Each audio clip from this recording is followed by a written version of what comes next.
Few warriors in history have never tasted defeat, but one man stood above them all, Khalid ibn al-Walid, the unstoppable general, the brilliant strategist, and the man known as the Sword of Allah. Khalid was born into the powerful Banu Makhzum tribe in Mecca, a family of warriors. From a young age, he trained to become a master of war. When Islam emerged, Khalid was one of its fiercest enemies. At the Battle of Uhud, he led the cavalry in a brilliant maneuver, striking the Muslim army from behind and turning the tide of battle. But Khalid's true legend began at the Battle of Mu'tah, facing an army of 200,000 Romans. We're doomed. 70 to 1, it's suicide. Our commanders are dead. What are we supposed to do? Silence. Are you men or mice? Have you forgotten our faith? Our commanders may be gone, but Allah is with us. We will fight, and we will not yield. The Muslim force was outnumbered 70 to 1.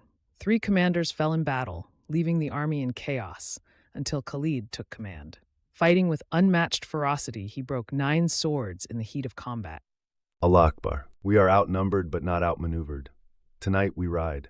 Ride where, Khalid? We're surrounded. You will see. Prepare the men. We ride for victory, or we ride for paradise. Using masterful tactics, he led the Muslim army out of certain destruction. For this, the Prophet Muhammad named him the Sword of Allah.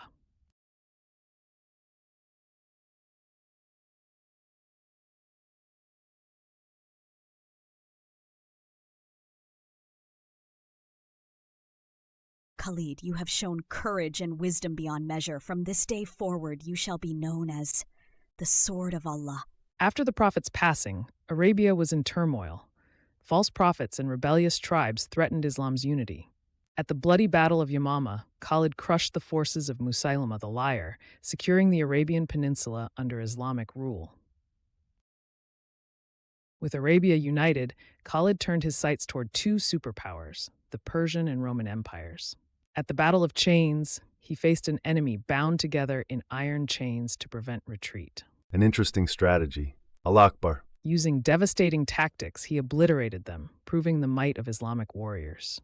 But his ultimate victory came at Yarmouk, a battle that changed history. We are few, but we are strong in our faith. Let the ground be our ally, and courage our shield. Facing a force of 200,000 Roman soldiers with just 40,000 warriors, Khalid used the terrain, outmaneuvered the enemy, and annihilated the once invincible Byzantine army.